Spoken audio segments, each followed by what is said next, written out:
오염된 삶을 정화하라. 오염은 해로운 감정이나 습관, 인간관계, 독성 물질이 쌓인 결과다. 또한 타인을 지나치게 통제한 결과물이기도 하다. 통제하려는 그릇된 삶의 방식에서 벗어나 본래의 마음을 회복하면 오염된 삶을 정화할 수 있다. 불행의 뿌리는 눈에 잘 보이지 않는다. 특히 삶을 오염시키는 잘못된 통제 같은 경우 더욱 그렇다. 가장 강력한 통제는 마음 깊숙이 뿌리내리고 있다. 그것은 뇌가 생각하고 느끼고 자극에 반응하는 법을 배우는 유아기 때부터 시작된다. 아기가 걸음마를 배우는 시기가 되면 통제가 지배적인 특성으로 나타난다. 유아기는 우리 뇌에 평생 동안 지속될 프로그램이 입력되는 시기다. 결국 우리는 2~3살 때 배운 시나리오를 어른이 된 지금까지도 답습하고 있는 셈이다. 엄마 손을 잡고 거리를 걷는 아이를 상상해보자. 커다란 막대 사탕이 놓인 가게 앞을 지나는 아이는 과연 어떻게 행동할까? 대부분 엄마에게 어리광 섞인 말투로 사탕을 사달라고 이야기할 것이다. 이 전략이 실패하면 태도를 바꿔 10중8구 떼를 쓰기 시작할 것이다. 아이는 칭얼대거나 울먹이면서 한바탕 소란을 피운다. 그래도 엄마가 끄떡도 하지 않으면 입을 꾹 다물고 심통을 부린다. 아이는 기분을 풀어주려고 애쓰는 엄마를 외면한 채 고집을 꺾지 않는다. 이런 행동은 정중하게 부탁하거나 떼를 쓰는 것보다 훨씬 교묘한 전략이다. 완강한 고집도 실패하면 마지막으로 등장하는 시나리오는 동정심 유발이다. 나는 불쌍한 아이야. 막대 사탕을 사줄 만큼 나를 사랑해주는 사람은 아무도 없어. 풀죽은 아이의 모습에 마음이 약해진 엄마는 결국 백기투항하고 아이는 마침내 엄마를 통제하는 방법을 터득한다.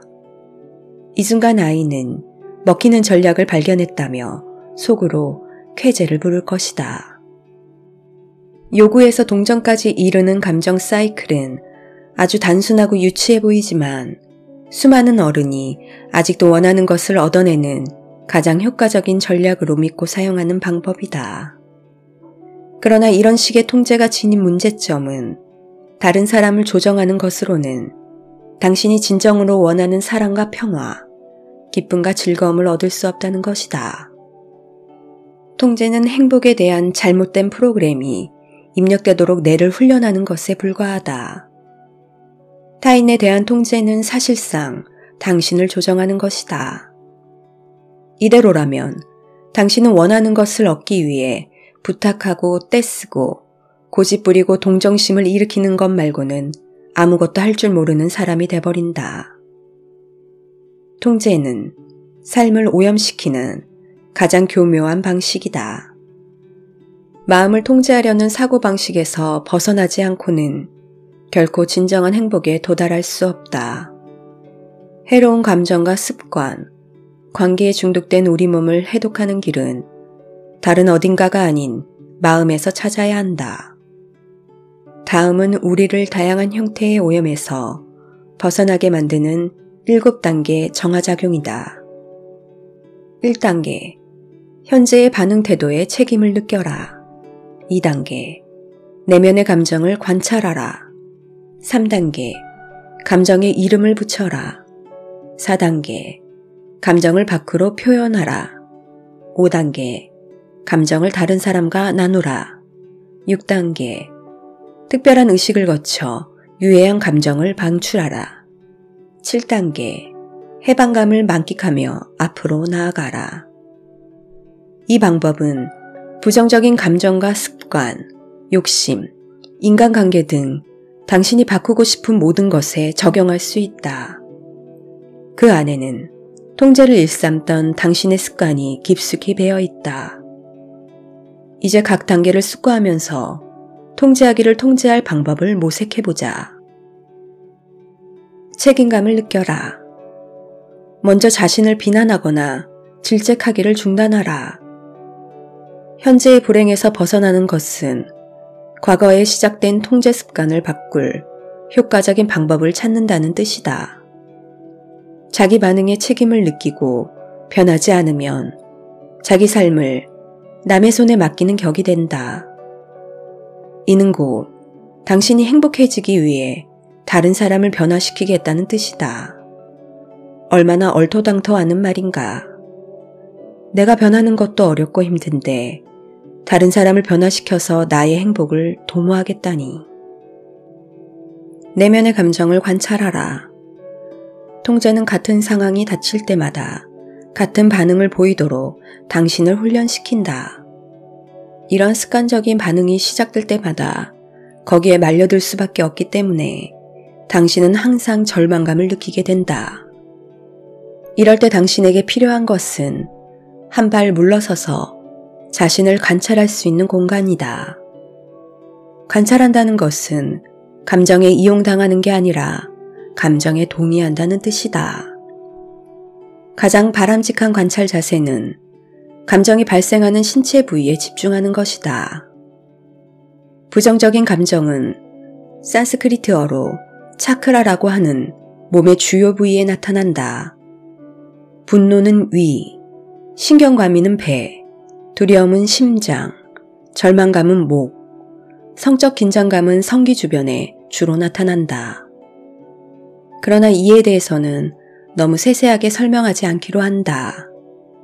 사람들이 주로 느끼는 감정은 두려움과 분노다. 이런 감정을 느낄 때 그것이 무엇을 표현하느냐에 집착하지 말고 몸의 어디에 드러나는지에 주목하라. 감정을 느끼는 신체 부위를 확인함으로써 그 감정의 근원지인 내면의 목소리를 우회적으로 들을 수 있다. 감정에 이름을 붙여라. 몸이 느끼는 감정이 무엇이든 그것을 확인하고 이름을 붙여라. 두려움, 분노, 절망감, 수치심, 죄의식, 질투 같은 간단한 단어로 그것을 표현하라.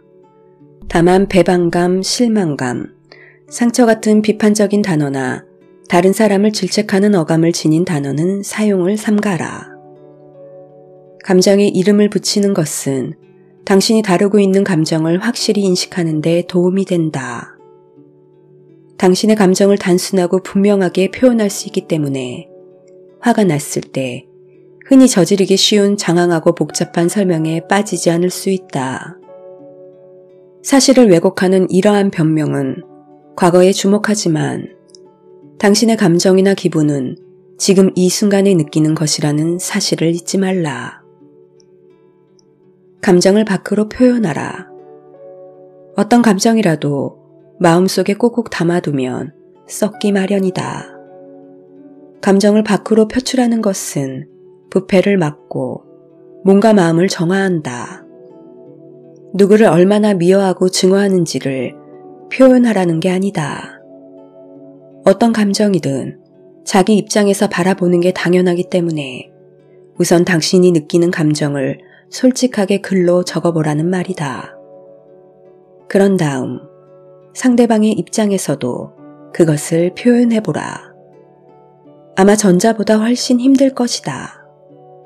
이번에는 제3자의 입장에서 바라본 당신의 감정을 적어보라.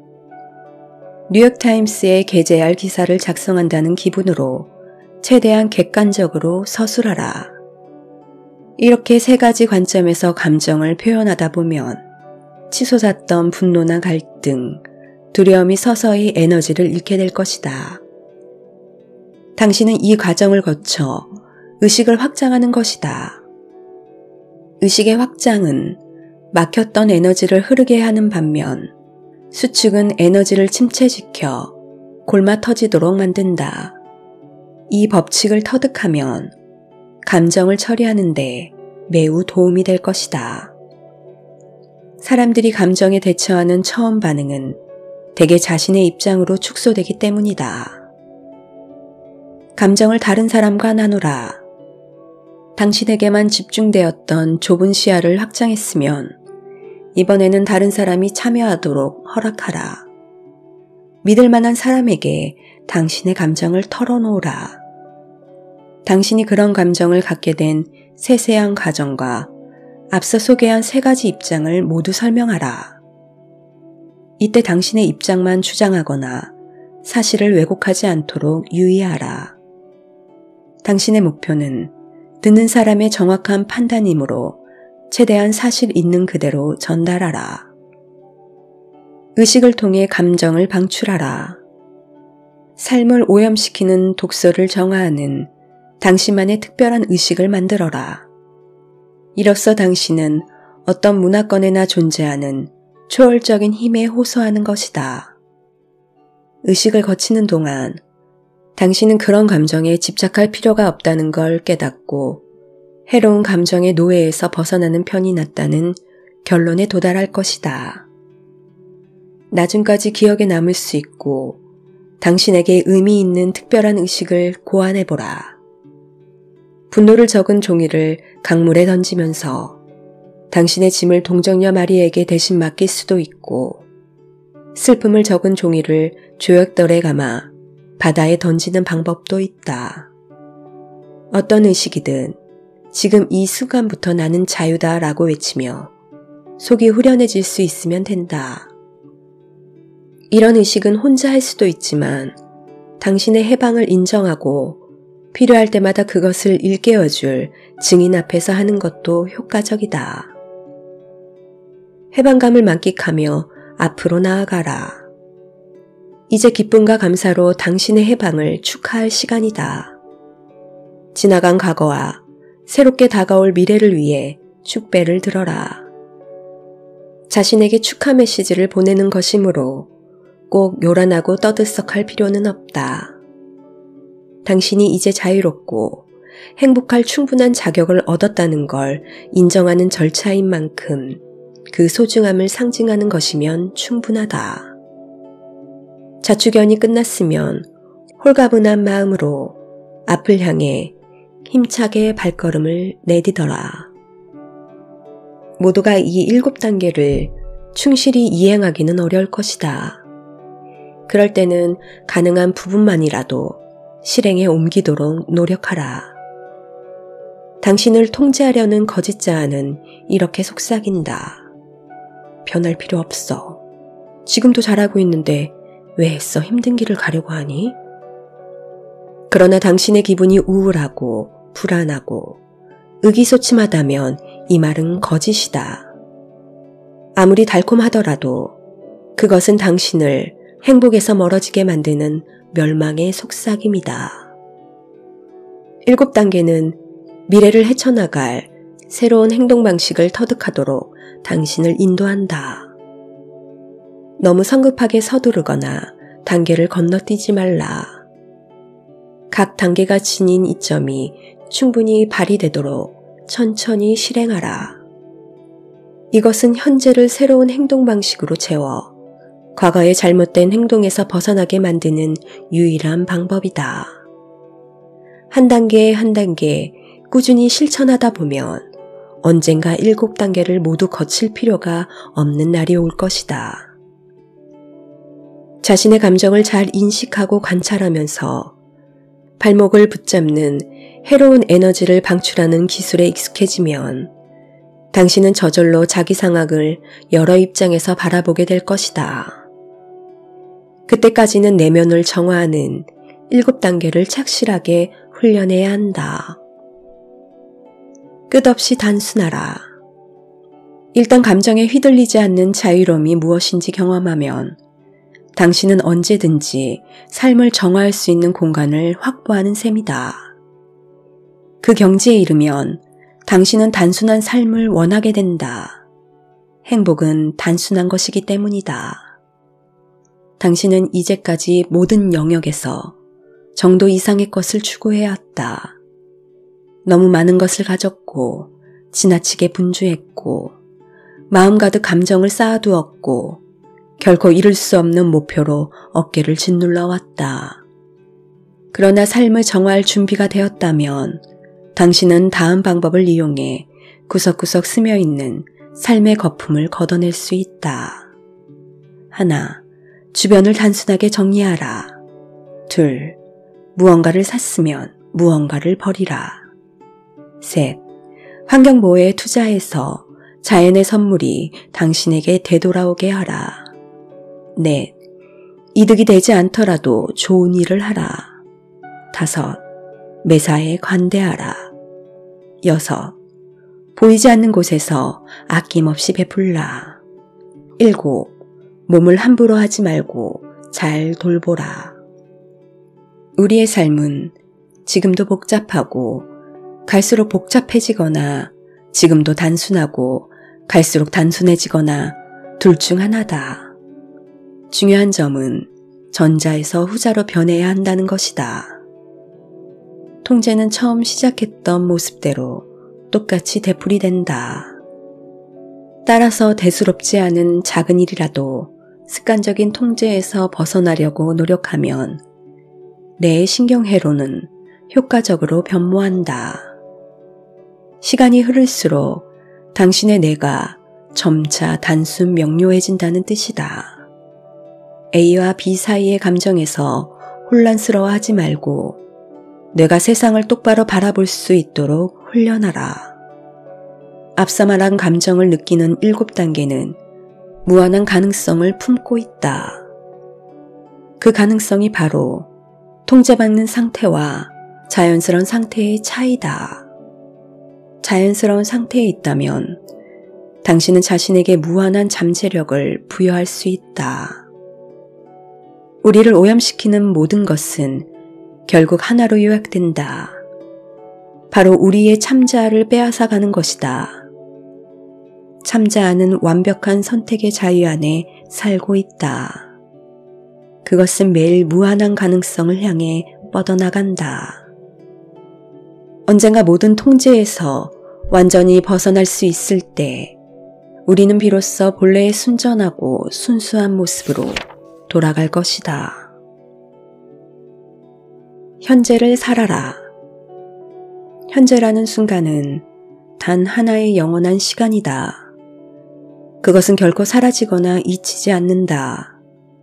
현재의 행복은 결코 빼앗기지 않는 행복이며 사고와 평가, 분석이라는 방식으로 고통을 안기는 시간의 덫을 벗어나게 해준다. 우리는 과거가 아니라 현재에 살고 있다라는 평범한 말 속에는 깊은 영적 교훈이 담겨 있다. 마음에 어떤 생각이 일어나기 전까지 우리는 어떤 시간에도 속하지 않은 초시간적인 상태에 머문다. 그러다 욕구든 과거의 추억이든 어떤 생각이 떠오르면 잠시 시간 속에 머물렀다가 사라지는 순간 다시 무시간성의 상태로 회귀한다. 그곳에서는 행복해지기 위한 어떤 조건도 필요하지 않다. 단지 그곳에 머물러 있기만 하면 된다. 특정한 조건이 전제된 행복은 불행의 다른 모습이다. 그 조건이 유익한 인간관계, 즐거운 상황, 물질적 풍요, 그 밖에 무엇이든 당신을 떠날 수 있다. 당신의 행복은 외부 조건이라는 모래 위에 지은 위태로운 성이다.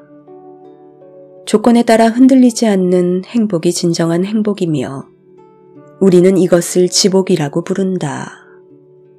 지복은 결코 무너지지 않은 행복이다. 그러나 당신은 지복이라는 파랑새를 찾으려고 애쓸 필요가 없다. 일단 한번 경험하기만 하면 더 이상 동경할 필요도 없다. 지복은 바로 지금 이 순간에 존재하기 때문이다. 그렇다면 지금이란 무엇인가? 혹자는 현재라는 순간에 대한 자각으로 지금을 풀이한다. 꽤 정확한 설명이다.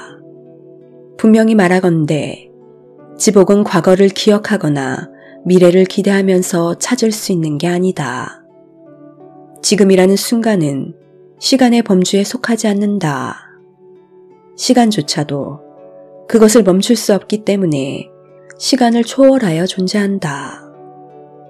측정하려는 시도조차 비켜서는 지금은 낡거나 쓰러지지 않고 늘 새롭게 태어난다. 시간은 놀라운 현상이지만 지극히 주관적이기도 하다. 각각의 경험에 따라 시간은 다르게 흐른다. 다음 문장이 이 말 뜻을 명확히 이해하는 데 도움이 될 것이다. 나는 즐거운 시간을 보냈지만 그 시간은 물거품처럼 사라져버렸다. 나는 지겹고 따분했고 시간은 더디게 흘렀다. 나는 마감 시간에 쫓기고 있었고 시간은 쏜살같이 지났다. 나는 산의 웅대함에 넋이 나갔고 시간이 정지한 것 같았다.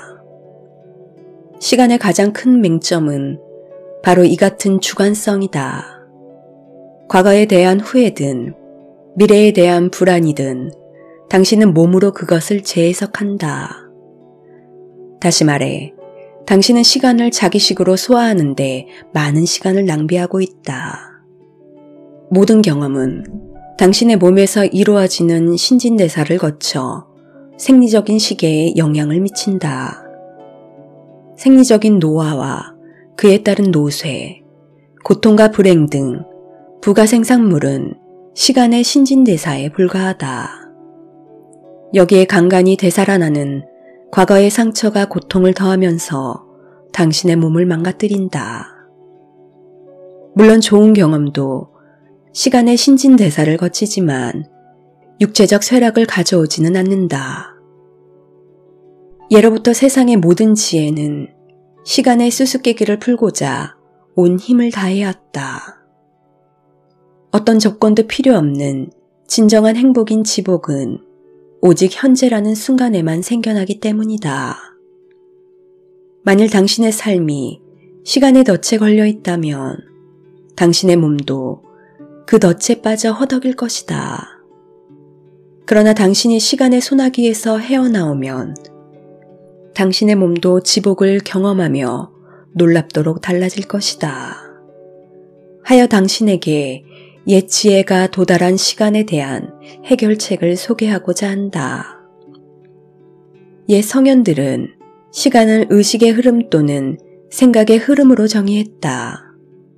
참자아는 의식 너머에 존재하며 오직 지금 발견할 수 있는데 그것은 관찰자도 관찰 대상도 아니다. 하지만 마음속에 생각이 일자마자 관찰 대상과 관찰자가 등장한다. 이로써 알 수 있는 것은 모든 사람은 두 가지 상태에 속해 있다는 사실이다. 첫 번째가 시간의 덫에서 벗어난 고요한 상태이자 희열이 발생하는 근원지라면 두 번째는 경험으로 가득 찬 상대적인 상태로 이때 우리 마음은 끊임없이 관찰 대상을 찾는 관찰자 역할을 떠맡는다. 당신이 관심의 초점을 현재에 맞추면 전자의 상태, 즉 흔들리지 않는 행복의 근원지로 자신을 인도할 수 있다. 반면 끊임없이 변화하는 후자의 현실에 초점을 맞추는 순간 당신의 마음은 시간의 덫에 걸리게 된다. 그리고 시간은 우리가 앞서 살펴본 여러 부정적인 효과를 당신에게 가져다 준다. 현재에 초점을 맞춘다는 말이 반드시 상대적인 현실을 포기한다는 뜻은 아니다. 이전과 같은 삶을 살되 단지 삶의 태도를 바꿀 뿐이다. 당신은 더 이상 달라지는 외부 조건에 따라 울고 웃지 않는다. 행운과 불운의 파도는 깊은 내면의 참자아를 흔들지 못한다.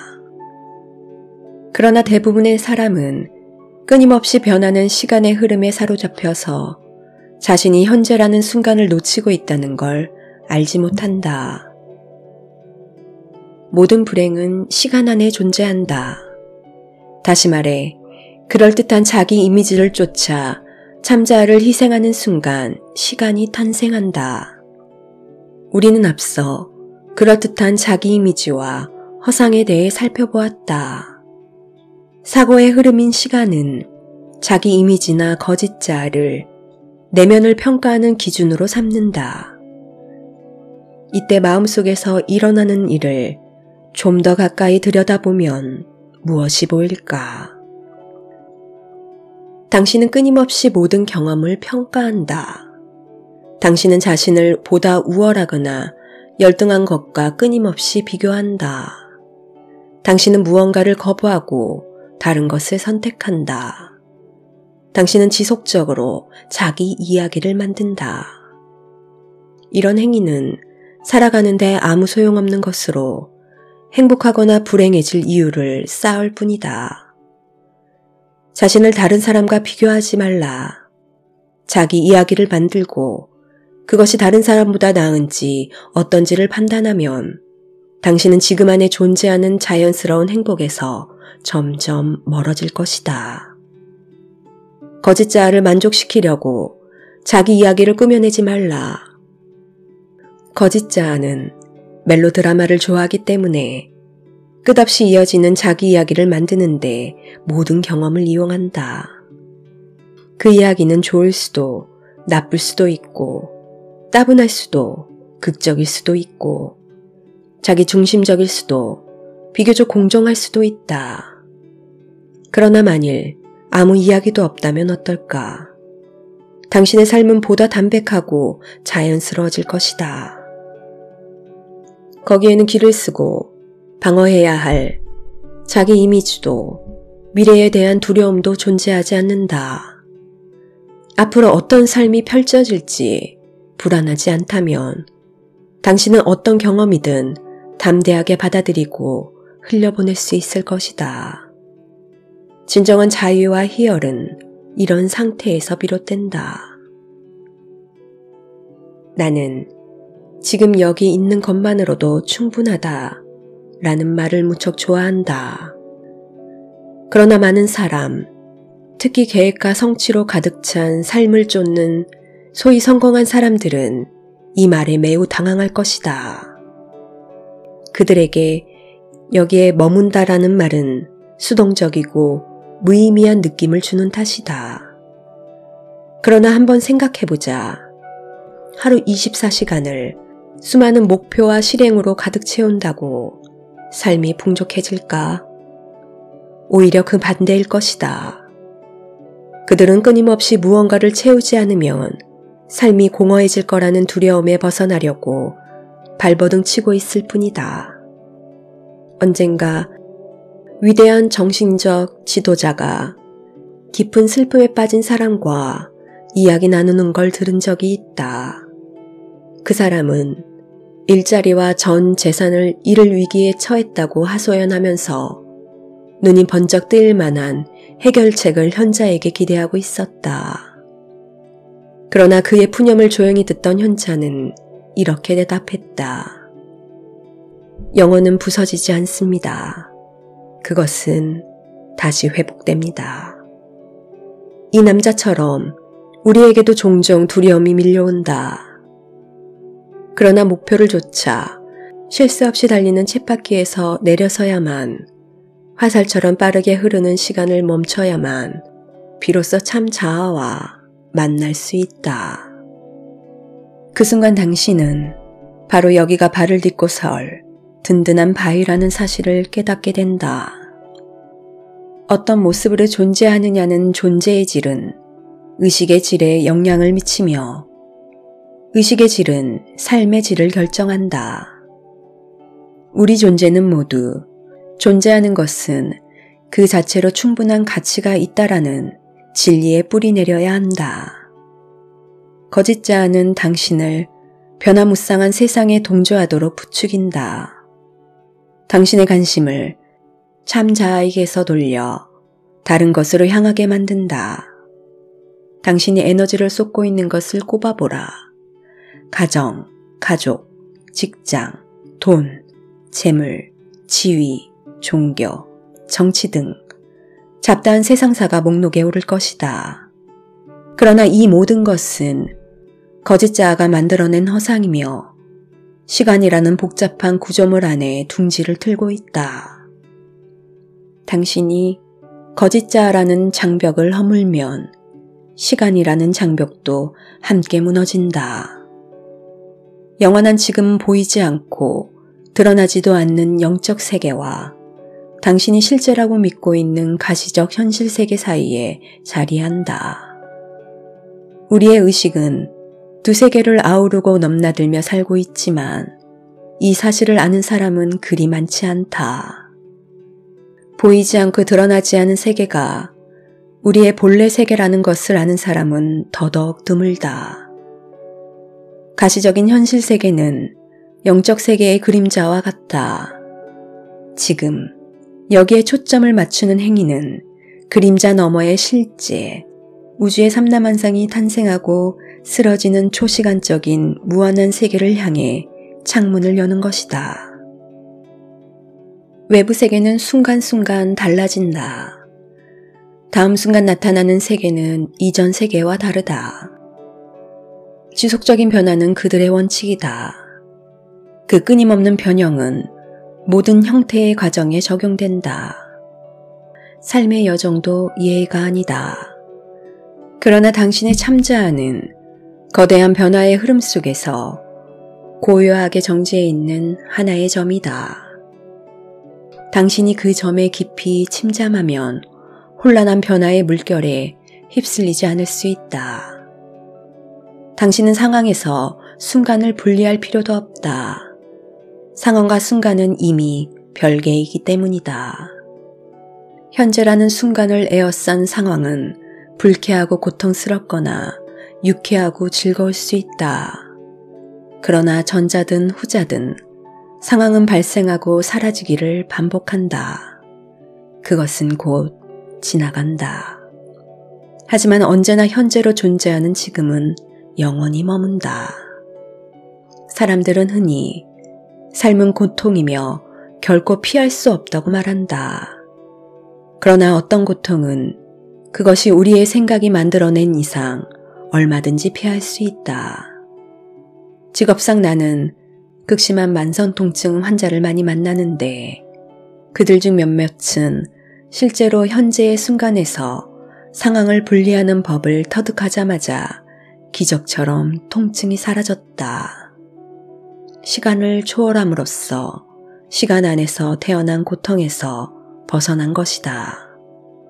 이 경험은 내게 어떤 극단적인 상황이라도 초월할 수 있다는 가르침을 주었다. 상황을 초월하려면 새로운 형태의 의식을 갈고 닦아야 한다. 항상 현재 상태에 초점을 맞추고 매 순간에 온전히 집중해야 한다. 많은 사람이 현재 상태에 초점을 맞추기보다는 자신의 경험을 덧붙인 가거나 미래 상태로 현재를 재단한다. 과거나 미래가 그들의 집중력을 분산시킨다. 그러나 현재에 관심을 모으면 당신은 지금이라는 순간의 충만함에 흠뻑 젖을 수 있다. 현재의 관심을 집중하려면 어떻게 해야 할까? 가장 중요한 것은 마음 챙김이다. 그동안 당신의 마음은 현재의 순간과 관계없는 다른 것에 관심을 쏟아왔다. 이를테면 당신의 마음은 산만해지거나 스트레스를 받는다. 당신의 마음은 백일몽에 잠기거나 환상에 빠진다. 당신의 마음은 걱정이 가득하다. 당신의 마음은 과거 기억을 되새긴다. 당신의 마음은 미래 계획을 세운다. 당신의 마음을 상황을 통제할 방법을 찾는다. 당신의 마음은 소중한 신념을 지킨다. 당신의 마음은 자기 이야기를 매번 비슷하게 되풀이한다. 이 모두가 마음 챙김이 아니다. 마음 챙김은 현재의 관심을 집중하는 행위로 특별한 훈련을 필요로 하지 않는다. 그보다는 더 이상 위에 적은 행동을 하지 않는 게 마음 챙김에 이르는 훨씬 쉬운 길일 것이다. 현재에 주목하지 못하도록 방해하는 행위를 발견할 때마다 그 일을 중단하라. 거기에 대해 평가하거나 분석하거나 잘못을 비난하지 말라. 단지 무슨 일이 일어나는지 관찰하고 이를 중단하는 것만으로도 당신은 마음 챙김 영역에 들어설 수 있다. 많은 사람이 마음의 휴식을 경험하지 못한 채 살아간다. 그들은 앞서든 예를 보면서 그건 내 마음이 원하는 거야. 이게 바로 나라고 라며 외칠지 모른다. 하지만 그들의 주장은 사실이 아니다. 마음이 활동하는 걸 돕기 위해 당신이 존재하는 게 아니라 당신을 돕기 위해 마음이 존재한다. 마음이 보다 쉽게 당신을 돕게 하려면 변화무쌍한 물질 세계가 아닌 시간의 지배에서 벗어난 불변의 세계를 경험하도록 자신을 인도해야 한다. 어떤 사람은 호흡에 집중하거나 만트라 명상으로 잠시 마음의 평화를 경험하지만 곧바로 이전의 분주한 마음으로 되돌아가곤 한다. 이럴 때는 어떻게 해야 할까? 관심을 집중하는 단순 모드로 진입하라. 마음의 분주한 행위 말고도 우리가 관심을 집중해야 할 영역은 많다. 당신의 감정과 호흡, 몸의 감각을 비롯해서 주변 소리에 귀를 기울이는 방법도 있다. 이 밖에 앉거나 걷거나 먹거나 하며 몸을 움직이는 행동도 마음 챙김 대상이 될 수 있다. 중요한 것은 애써 노력하거나 고군분투하지 않는 것이다.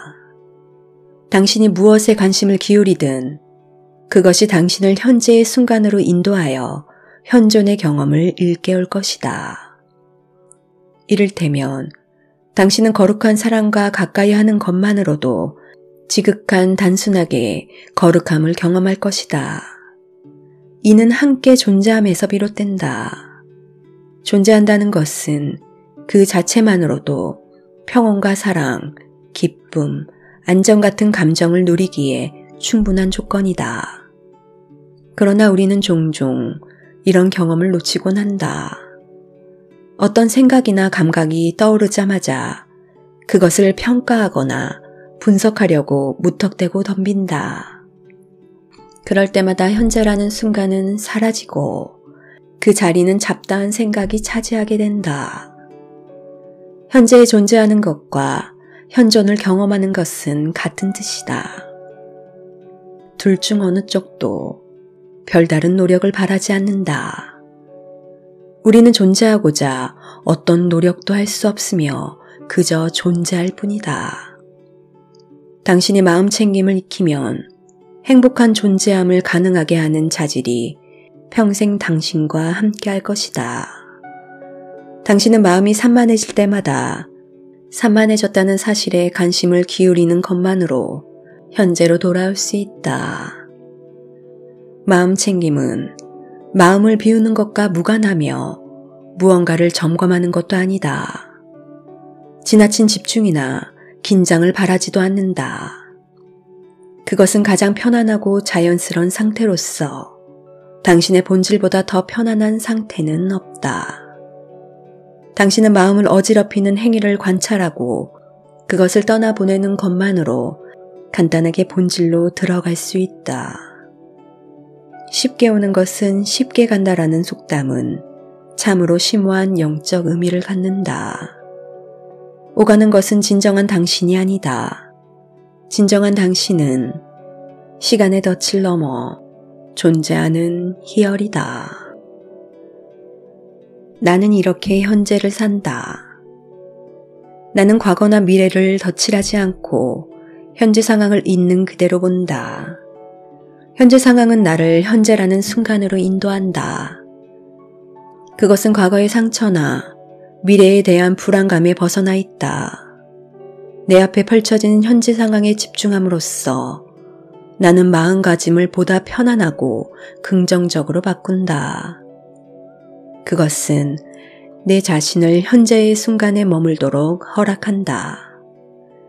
이로써 나는 거룩한 현존의 충만함을 경험한다. 나는 마음이 흐트러질 때마다 진정한 내 모습에 집중한다. 나의 참모습은 늘 분주한 마음의 움직임이 아니다. 마음이 쉴 새 없이 제잘거리는 이야기도 아니다. 과거의 기억이나 미래에 대한 환상도 아니다. 나는 언제나 지금 그것도 영원히 존재하는 정지된 점이다. 마음속 정신없는 생각을 중단하면 나는 곧 다시 마음을 모아 고요하게 정지된 참자아로 돌아올 수 있다. 이제 나는 현재의 순간에 집중해서 그것이 품고 있는 충만함을 만끽한다. 나는 현재 상황과 현재 순간을 분리한다. 모든 상황은 발생하고 쓰러진다.